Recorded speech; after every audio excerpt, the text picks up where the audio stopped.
Salut à tous, c'est Pang de HNO, une vidéo pour parler un petit peu de la façon dont on peut utiliser certains concepts de l'analyse transactionnelle, donc mis en place par Eric Berne, par rapport à des notions de trans. J'ai eu une question qui était intéressante à ce niveau-là, où on me demandait si le subconscient, dont moi j'estime qu'il n'a que 5 ans, et donc par essence n'est pas dans la toute connaissance et l'absolue compréhension des choses, mais qui a besoin d'une forme d'éducation au travers de la répétition du conscient et même de l'orientation du conscient, d'où l'intérêt des trans équilibrés où le conscient et le subconscient dialoguent ensemble, plutôt que cette notion de le subconscient trouvera quoi qu'il arrive la bonne solution.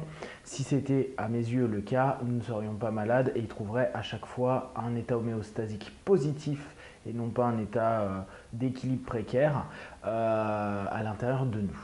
Donc en partant de cette idée-là, on m'a fait la remarque que le subconscient potentiellement pourrait être l'enfant intérieur. Alors de cette perception-là, je ne suis pas tout à fait d'accord, sachant que pour moi l'enfant intérieur est juste une symbolique d'une partie de nous-mêmes. Et comme le dit donc Eric Berne, analyse transactionnelle, on peut avoir une partie des états du moi, c'est-à-dire en gros de notre psyché, qui a un enfant intérieur. Alors, je vais vous faire un petit résumé par mon filtre à moi. Donc, je ne suis pas praticien d'analyse transactionnelle, j'aime beaucoup cette discipline, mais ce que j'aime dans cette discipline, c'est l'adapter par rapport à mon filtre de croyance, par rapport à ce que je connais des trans, de l'hypnose, etc.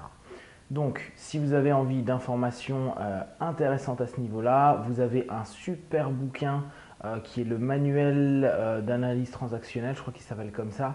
Je regarderai les références, comme ça je vous le mettrai dans le lien. Vous le trouvez n'importe où sur Amazon, à Fnac. C'est la base en fait de l'analyse transactionnelle du cours qu'on appelle TA 101, c'est-à-dire en gros les basiques qu'il faut absolument connaître quand on fait de l'analyse transactionnelle. Maintenant, pour faire simple, je ne vais pas vous développer toute la T parce que déjà j'ai pas la compétence, j'ai qu'un tout petit savoir dessus. Et aujourd'hui, depuis quelques mois, je travaille surtout sur un aspect qui est donc les états du moi. Pour Eric Berne, il y a un principe dans notre psyché, comme Freud en avait un avec le ça, le moi, le surmoi. Lui, il a un autre concept. Comme il l'expliquait, c'est pas tout à fait le ça, le moi et le surmoi, même si on peut croiser des éléments d'information. C'est dans l'être humain et dans la psyché, nous avons un parent, un adulte, un enfant. Donc, pour répondre en même temps à cette notion, mais alors dans ce cas-là, est-ce qu'on est multiple dans notre subconscient et donc dans ce cas-là potentiellement une notion non unifiée de nous-mêmes?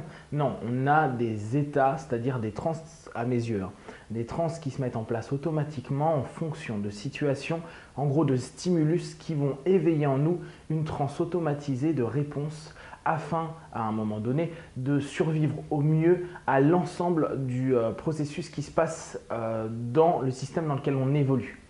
En gros, on a été de manière générale constitué par rapport aux expériences, aux croyances, aux apprentissages qui ont été faits pendant qu'on était enfant. Dans la base de données qui est, on a un parent ou des parents et un système autour qui vont influencer, construire potentiellement l'enfant que nous sommes. Et en fonction du meilleur moyen de survie qu'on a trouvé, je parle de survie parce que c'est vraiment cette notion de comment je vais pouvoir m'adapter à un monde. Pour le moment, je n'ai aucune défense. Je suis dépendant comme dit John Kappa, d'un caretaker, d'une personne qui prend attention à moi. Cette notion de caretaker, je l'aime bien, peut-être même plus que cette notion de parent. Parce qu'on a toujours l'impression qu'il faut absolument que ce soit papa, maman, sauf qu'il y a d'autres symboliques qui peuvent également donner cette notion de personnes qui ont pris attention à nous. Bah, si papa est parti, si maman est partie, s'il y en a un qui est décédé, etc. etc. Donc, selon Berne, on a dans ces états du moi l'enfant qui va être quand même constitutif de la majeure partie de notre personnalité parce que c'est là où va y avoir l'ensemble de nos émotions. Et dans cette partie enfant de nous-mêmes, donc pensez bien, c'est en gros un circuit automatisé, un pattern qu'on a créé afin de s'adapter au mieux à la situation dans laquelle on est et en tout cas de trouver un meilleur équilibre intérieur. C'est toujours la même chose. Même si à un moment on part dans un extrême, que ce soit au travers d'un pathos, ou que ce soit ouais, d'un pathos de manière générale, on va dire la violence, on va dire de l'alcool, on va dire des excès en tout genre, ou de la boulimie, de l'anorexie ou autre, c'est parce que on tend à aller vers un équilibre intérieur, même si notre chemin il est erroné, en tout cas vers une forme de recherche de stabilité par rapport au milieu ou au monde dans lequel on évolue et par rapport surtout au milieu, au monde que l'on perçoit, donc qui n'est parfois pas du tout la réalité. L'enfant, il peut être quoi? Il peut être adapté.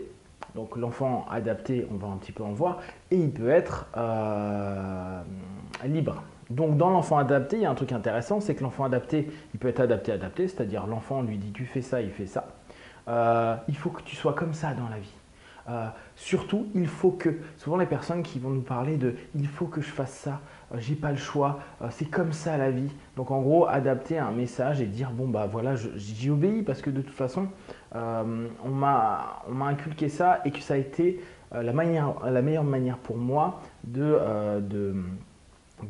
vivre cette situation, à m'adapter et donc de rentrer dans une transe qui automatiquement, dès que je me retrouve j'allais dire confronté, mais en relation avec des personnes qui sont très strictes, très directives, très dans moi je sais et je t'impose la vérité, bah, on va obéir parce que les règles, c'est comme ça, on n'a pas à faire de vagues, on doit être ici, etc. etc. Là, c'est l'enfant adapté. De l'enfant adapté, il y a une autre partie de l'enfant adapté qui lui est au contraire l'enfant rebelle, qui dit oh, wow, wow, moi je suis pas ok avec tout ça, et quoi qu'il arrive de toute façon, c'est niette, je veux pas, je ferai toujours à l'inverse de ce que tu me demandes.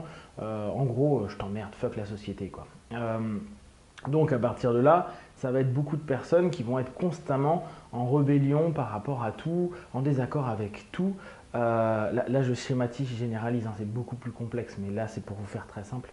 Et donc imaginez la transe, automatiquement vous êtes en train de dire ouais ça serait bien qu'on fasse ça. Et la personne en face de vous, elle a l'impression d'entendre papa ou maman qui dit bon, il faut que tu ailles faire ça maintenant. Et lui, c'est une contrainte à fond, c'est non, non, je veux pas. Et commencer à rentrer dans une transe alors que vous êtes en rapport super cool de projection. Genre, je revis encore ce que papa et maman m'ont fait. Et donc, nous, petits enfants, bah, on est en train de répéter, bah, moi à l'époque, à chaque fois, pour avoir ce qu'on appelle des strokes, on verra peut-être ça sur une autre vidéo, on va dire des interactions vis-à-vis des caretakers qui s'occupent de nous, bah, on va faire une transe qui va être plutôt en rébellion pour obtenir peut-être des baffes, peut-être obtenir des engueulades, mais peut-être que c'est plus supportable, plus acceptable et plus équilibré pour moi que si je m'étais adapté à me dire bon bah je le fais et n'avoir aucun retour émotionnel, physique des parents qui dit bon on va faire ça, tu le fais, il n'y a pas de merci, il n'y a pas c'est bien, il n'y a rien. Alors que si je me rebelle, bah là c'est ah mais t'es vraiment insupportable comme gamin, c'est pas possible. Ou adulte, oh tu fais chier, t'es jamais d'accord avec rien. Toi il faut toujours que tu remettes tout en question, il faut toujours que tu fasses ça, il faut toujours que tu en fasses qu'à ta tête. T'es jamais d'accord avec rien. Ce qui fait qu'au bout du compte, on a une interaction et on va dire une nourriture émotionnelle qui va faire qu'on existe et qui permet petit à petit d'évoluer en bien ou en mal, mais en tout cas d'évoluer dans un équilibre interne. Enfin, il y a de l'autre côté, donc on a enfant adapté et enfant libre. L'enfant libre, c'est un peu le gamin qui fait ce qu'il veut. Tiens, j'ai faim, je mange, j'ai envie de ça, je le fais. Tiens, chérie, ne monte pas sur la table au bout de 15 fois. C'est pas le rebelle, genre, ah, tu m'as dit de pas monter sur la table et je monte parce que je sens que je vais avoir une interaction. C'est, ouais, d'accord. Puis, à la limite, il n'écoute pas. Ça donne parfois des personnes à qui vous parlez de quelque chose, puis d'un coup, ils partent sur autre chose. Genre, ouais, super, mais je m'en fiche. Tiens, si on allait faire ça. Ah, mais tu m'as pas écouté. Si, mais au bout du compte, c'est juste, il est libre, il écoute librement qui il est à l'intérieur de lui et il le suit. À savoir qu'il n'y a rien qui est mieux ou moins bien qu'autre chose, hein, c'est juste des cheminements. Parce qu'on aura souvent l'impression de dire ah bah ouais, j'aimerais trop être un enfant libre, surtout si on est enfant adapté. Par contre, bizarrement, beaucoup d'enfants libres, donc de personnes qui ont une forte tendance à être enfants libres, bah, il y a des moments où ils disent ah, j'aimerais pouvoir me cadrer un peu, avoir de la discipline, j'en ai marre. Donc ne voyez pas tout comme étant très positif ou très négatif, hein, c'est juste un ensemble d'éléments. Donc ça va être intéressant pour reprendre hein, le thème qu'on a. Dans la transe qu'on a, donc dans le quotidien, on va automatiquement rentrer dans des trans de répétition, donc des patterns qu'on a créés automatiquement et où à chaque fois qu'on aura le même type de situation, l'enfant qu'on l'on est, parce qu'on n'est pas séparés, c'est une autre partie qui a eu ce schéma le plus répétitif, qui est notre partie enfant, va automatiser une réponse, une manière de fonctionner. Et vous allez vous rendre compte que c'est très souvent ce que vous avez acquis comme vrai. Alors après, on pourra dire oui, mais c'est mes parents qui m'ont. Non, non, c'est vous qui avez acheté cette notion-là. C'est-à-dire, à force de le recevoir, vous aurez pu dire non, vous aurez pu dire je vais créer autre chose, ou l'acheter. Et très souvent, les patterns et les schémas qu'on a, on les a achetés parce que c'était à ce moment-là ce qu'il y avait de mieux à faire. Donc, on rentre dans ces trans-là. Comment les reconnaître? C'est souvent, vous allez vous rendre compte que la personne, dans ses mimiques, dans sa voix, dans sa posture, elle va prendre une notion très infantile. Ça, c'est vraiment une chose qui, pour moi, je travaille beaucoup en ce moment. Vous allez vous rendre compte comment vos partenaires en face de vous passent dans des trans différentes. C'est-à-dire que vous allez voir, vous commencez à taquiner quelqu'un ou à lui parler de quelque chose qu'il aime particulièrement. D'un coup, sa voix va changer, elle va faire bah oui, c'est trop mignon. Là, c'est un enfant. On n'est plus sur la notion d'être un adulte. On rentre dans des sphères de ah oui, j'adore ça. Ah bah oui, non, mais et même les mimiques changent. Vous allez voir, qu'importe les personnes, hein, faites parler des personnes âgées de certains trucs de leur passé. Au départ, ils sont très dans l'explication. Puis au fur et à mesure, ils font ah bah ouais. Ah, et ils commencent à partir, on voit même les mimiques, leur voix change. Donc, c'est des moments où on switch sur des trans d'enfants. De là, il y a aussi donc, le principe de caretaker, de parents. Pour Berne, il y a le parent normatif et le parent bienveillant. Donc, en gros, le yin, le yang, le papa, la maman, celui qui va être plutôt accueillant, toujours à diriger d'une certaine manière, mais dans une forme de maternante en réalité. Hein. Et de l'autre côté, plutôt la notion très c'est comme ça, tu fais ça, plus le papa, très directif. À savoir que une chose que moi je travaille beaucoup en ce moment avec mes partenaires, c'est que je fais travailler sur la notion de pas des parents tels qu'on les a eus, parce que aujourd'hui pensez à vos parents. Alors ils ont fait toutes les conneries qu'ils peuvent avoir fait, en tout cas vous avez ressenti tout plein de trucs, genre c'est de la faute de papa, de maman, ils auraient dû être là, ils auraient dû dire ça, ils m'ont pas donné d'amour, ils m'ont pas blablabla. On a tous ces problèmes-là, vous inquiétez pas, 80% de nos problèmes remonteront à eux. Mais la question n'est pas eux, la question est vous, qu'est-ce que vous avez pris, accepté, gardé de toute cette notion de parent. C'est-à-dire que le parent que vous avez en vous, la partie parent en vous est juste la réponse que vous avez achetée des parents que vous avez perçus, donc ce n'est pas forcément ce qu'ils étaient, que vous avez perçu enfant et que vous avez gardé à vous dire ah bon un papa c'est comme ça et moi je vais être comme papa ou maman est comme ça je vais être comme maman. Et puis à mesure que vous grandissiez, ce que vous allez vous rendre compte c'est que vous répétez le schéma de papa maman, on va dire bah oui mais c'est l'éducation. Mais très souvent si vous observez vos parents entre le moment où vous étiez vos parents d'enfants et maintenant que vous êtes adultes, vous n'avez plus les mêmes relations, ils ne vous parlent plus de la même manière. D'ailleurs, eux, ils ont peut-être évolué, ils ont peut-être changé de vie, divorcé, remarié, peut-être qu'ils sont partis au fin fond du monde, ils ont peut-être développé d'autres capacités que vous ne vous doutiez même pas. Mais vous restez sur le principe de papa c'est papa, maman c'est maman et fonctionne comme ça. Mais le seul schéma, en gros le seul pattern que vous répétez, c'est juste la projection que vous vous êtes fait de vos parents enfants en achetant certains principes qui vous ont peut-être gêné mais qui en même temps vous ont aidé à un certain moment et que vous répétez à longueur de temps. Donc en gros, en somme, vous êtes dans une transe où le parent intérieur est constamment en train de vous mettre la pression ou l'accueil, mais en général orienté vers quelque chose. Donc c'est une pression même très douce, ça va être se faire du mal en douceur. Ou carrément aller vers un truc plus rigide. Donc en fonction de ça, on est en train de répéter des schémas comme si nos parents étaient encore en train de nous dire non, il ne faut pas faire ça parce que c'est pas bien. Donc imaginez le dialogue à l'intérieur de nous, parce que tout ça, ça se fait de manière complètement unitaire. C'est pas tiens, lui il part un truc, non, il y a un tout. Et je vais réagir d'une manière parce que peut-être que j'ai une énergie d'enfant qui dit ah, j'aimerais bien aller faire ça. J'aimerais bien partir pendant 1 mois ou 2 mois à l'autre bout du monde pour me reconnecter à je sais pas quoi ou faire apprendre de nouvelles choses. Et il y a un truc qui dit ouais non mais attends, t'es gentil mais faut s'occuper de la famille, le boulot j'en fais quoi, l'argent il tombe pas du ciel, etc.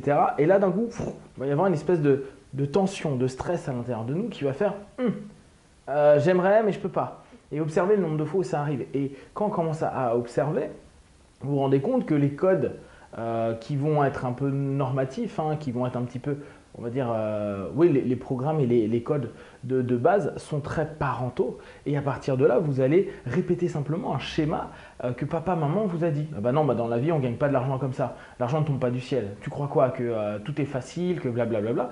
Dans la vie, il faut souffrir. Ou hier, je parlais avec une très bonne copine qui me disait, parce qu'on parlait de quête de vie par exemple, et je disais, bah oui, arriver à un certain type d'équilibre intérieur, je pense que tout le monde peut le faire, c'est facile, c'est pas quelque chose de complexe. Et un de ses parents avait dit à un moment donné, ah ouais, non mais imagine ce qui est important dans la vie, c'est pas d'arriver à un objectif, c'est toujours d'être sur cette quête, sur ce chemin. Et d'ailleurs, imagine si tu atteins l'objectif, quel intérêt à ta vie il y aura.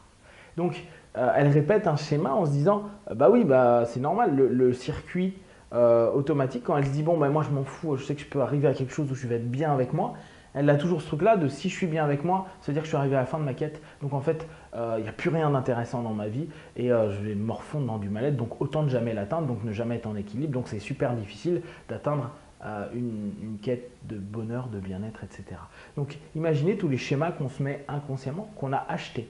Donc c'est des trans dans lesquelles on s'automatise. Ce n'est pas des parties de nous, c'est des... en gros, je suis dans une transe. Dites-vous qu'à chaque stimulus, on va avoir une réponse par rapport à des trans plus ou moins adaptées. Je vous avais déjà parlé des trans qu'on va avoir, ce que j'appelle transmère en énéagramme, ou en tout cas dans le concept que j'ai, de se dire, ok, on a une transe constante qui va être teintée d'une certaine forme d'énergie. Bien sûr qu'on n'est pas que ça, parce que dans cette transe, il y a plein d'autres trans qui interagissent, et notamment dans cette transe majeure qui va être un peu une transe de personnalité, il va y avoir une transe d'éducation, une transe de comment je me suis adapté à cette éducation, comment je réponds donc à tel stimulus, à telle problématique, à telle chose, et à longueur de temps, je passe d'une transe à une autre. Je suis en gros ce qu'on appelle conscient, que très rarement. Je reprends un concept que je dis souvent, si on était tellement conscient, moi je suis un mec super rationnel, conscient, etc., on ne parlerait pas dans notre sémantique, nous, française, des prises de conscience. Ah ouais, je viens de prendre conscience. L'éveil chez les bouddhistes, pardon. L'éveil, ça veut dire que tu étais endormi et que tu prends conscience que tu dormais. Et donc tu prends conscience de la vie. C'est des prises de conscience, ce qui prouve que la plupart du temps, on est dans ce sommeil, dans cette espèce de transe automatisée, de pattern constant. Et on passe d'un pattern à un autre à longueur de temps. Le dernier point des états du moi d'Eric Berne, c'est l'adulte. Alors l'adulte, lui dit, voilà, en gros, si on était adulte tout le temps, on serait une espèce d'ordinateur qui est hyper objectif. Bon, bah, j'ai tout analysé, donc on va faire ça, on va faire ça, on va faire ça, on va faire ça, on va faire ça. Donc une transe qui, alors de mon point de vue, mais ça il faudrait que je parle avec des spécialistes de l'AT et j'apprends petit à petit, et quelque chose qui, moi, quand je regarde et que je travaille avec mes partenaires, est quelque chose de compliqué à avoir. Vous allez vous rendre compte que la plupart du temps, on est soit dans un modèle d'enfant, la plupart du temps dans notre vie, hein, même au boulot, que ce soit avec notre famille, nos amis ou parents. En gros, on est toujours dans le même schéma, comme si on répétait ce que nos parents faisaient, et en gros on est devenu un parent. Les potes viennent nous voir quand ça va mal parce qu'ils savent qu'on va les driver, les booster, les écouter. Par contre, peut-être ils vont moins nous appeler pour faire la fête parce que ça c'est plutôt enfant-enfant. Je donne des exemples comme ça, mais très souvent vous allez vous rendre compte que vous allez attirer des personnes qui soit vous mettent automatiquement dans une transe parent. C'est-à-dire, il parle au bout de 5 minutes, vous êtes en train de lui donner des conseils, lui dire ce qu'il faut faire ou pas faire. Et eux, ils se sont mis en transe enfant. Donc, vous répondez au stimulus. Ça, on pourra voir comment ça se passe. C'est très, très bien expliqué par Berne. Donc, moi, je vous donne juste mon filtre via l'hypnosophie. Et vous vous rendez compte, donc, en fait, que y a des gens qui vous font devenir un état. Il y a des moments où vous attirez des gens dans un état. Type, moi, je me mets en enfant, ouais, ça va pas aujourd'hui. J'en ai marre. Et puis automatiquement, les personnes qui vont être en face de moi vont me donner une espèce d'énergie maternante. Mais je les ai fait devenir ça. À la place d'être adulte, c'est-à-dire adulte pour moi, mais je pourrais revenir dessus sur une vidéo, c'est avoir le choix, c'est-à-dire proposer l'état dans lequel on va être. Est-ce qu'on va jouer ensemble, s'amuser, être enfant-enfant, ou même se parler comme des enfants avec cette espèce de naturel? Est-ce qu'on va être plutôt parents, donc là on va créer, former, structurer, gérer, voir, prévoir, ou est-ce qu'on va être adulte, où on va choisir un peu si on prend notre côté enfant, notre côté parent, notre côté juste hyper ordinateur, donc objectif, etc., etc. ces différentes transes. D'adultes, moi je les vois assez rarement, notamment en cabinet où très souvent, quasiment directement, les personnes se mettent soit en enfant, soit en parent. Et à mes yeux, l'idée c'est de réunir ces transes pour simplement qu'ils puissent développer le choix de l'adulte, c'est-à-dire à chaque fois pouvoir décider et observer, regarder et percevoir quel type de transe il vit et comment il peut l'exploiter au mieux par rapport à la situation et aux situations qu'il a vécues. Et petit à petit, commencer à retirer les patterns dissonants. Parce que pour moi aujourd'hui, l'un des plus gros problèmes n'est pas l'enfant, comme on l'a travaillé beaucoup, et moi le premier sur l'enfant intérieur, etc. Mais davantage sur le parent. Parce que qui est l'ensemble des règles et des normes qui ont été mises en place et acceptées. Et en fait, ce qui est hyper étonnant, c'est que, en tout cas, c'est ma petite conclusion actuelle par rapport à ça. Très souvent, on bosse comme des fous sur notre enfant intérieur, et d'ailleurs, on se sent mieux. Seulement, ce qui est très drôle, c'est que vu qu'on a une partie de nous, parents, qui répète toujours les mêmes schémas, non, tu fais ça, donc c'est pas bien. Imaginez quand l'enfant se libère, ouais, je commence à être un enfant adapté, je commence à me sentir plus libre. Je respire, sauf que inconsciemment, le subconscient, il y a un pattern qui fait oui, mais ce que tu fais là, c'est pas bien. Et souvent, dans cette liberté, on sent la personne qui a une espèce de pression intérieure parce que lui, il a changé l'enfant intérieur, sauf que les règles qui se répètent constamment sont les normes, ou en tout cas les orientations, sont les règles des parents qui, en gros, interdisaient. Alors parfois, on va dire oui, mais c'est super, j'ai cassé ces règles-là. Oui, dans l'idée que vous aviez du passé de vos parents, parce que maintenant vous êtes adulte, vous avez fait la rébellion, vous êtes contre tout ça. Seulement, les schémas que vous répétez à longueur de temps dans votre esprit restent des schémas de vos parents. Et vous allez vous rendre compte que très souvent dans ce changement-là, vous êtes quand même adapté à certaines notions et croyances que vos parents, en tout cas de ce que vous avez perçu de vos parents dans votre transe, se répètent. Donc tant qu'on ne travaille pas le parent, il y a un moment où il va y avoir un état de stress. Cet état de stress va être dérangeant dans une transe plus harmonieuse du quotidien. Donc, c'est une idée d'une manière dont moi je travaille aujourd'hui en hypnosophie par rapport à tout ça. Donc, pour faire simple, on a des états du moi définis par Berne. Berne, je vous conseille donc de lire des bouquins d'analyse transactionnelle. On a parents qui peuvent être bienveillants, normatifs. Adultes qui va plutôt être dans la notion de distanciation des choses et d'objectifs, être très objectif par rapport aux choses. On a les enfants adaptés dans lequel on retrouve l'enfant rebelle et l'enfant adapté classique et l'enfant libre. De ça, pour moi, tout est commun parce que c'est nous et notre psyché, donc tout est dans notre subconscient et on passe alors lui, il passe d'un état, pour moi, le terme état, je le dirais, on passe d'une transe à une autre de manière constante et c'est pas forcément des parties en tant que telles, c'est juste des transes qui vont s'adapter dans un tout, dans une transe majeure, dans ce cas-là où je pourrais dire plutôt notre personnalité, qu'on retrouverait davantage dans les énéagrammes ou dans une idée plus globalisante de l'être humain, avec des teintes, des couleurs, des réponses automatisées, etc. etc. et dont le but en hypnose, hypnosophie et tout le boulot qu'on fait, c'est en prendre conscience pour petit à petit commencer à choisir, décider et s'offrir des possibilités et le droit de prendre ce qui est bon et juste pour nous et simplement dire non, ça, j'ai plus envie de ce schéma-là. Et si on n'arrive pas à le retirer, parce que pour moi on ne retire pas mais on transforme, simplement se rendre compte du schéma qu'on est en train de mettre en place, je suis encore un enfant plaintif. Si vous voulez, si ça vous intéresse, je vous parle un petit peu du triangle de Karpman, que vous connaissez, c'est sûr, victime, bourreau, sauveur. Et puis boum, je rentre dans un schéma et c'est toujours comme ça. Alors que peut-être vous allez dire non, mais là, j'ai pas envie de rentrer dans ce jeu-là. Donc dans ce jeu-là, vous verrez, Berne, il a écrit quel jeu jouons-nous, êtes-vous prêt à jouer, je ne sais plus quoi, où il décrit, mais là c'est plus dans les états du moi, mais ça peut être intéressant, les différentes transactions que l'on crée avec nos partenaires, c'est-à-dire les différentes interactions que l'on crée dans des jeux bien définis pour obtenir différents strokes. Donc je vous laisse découvrir ça, vous allez voir, c'est assez génial. Si vous avez des questions, bien sûr, vous m'envoyez un petit commentaire, un petit mail, je fais au mieux pour y répondre rapidement et le cas échéant faire une petite vidéo bien sûr.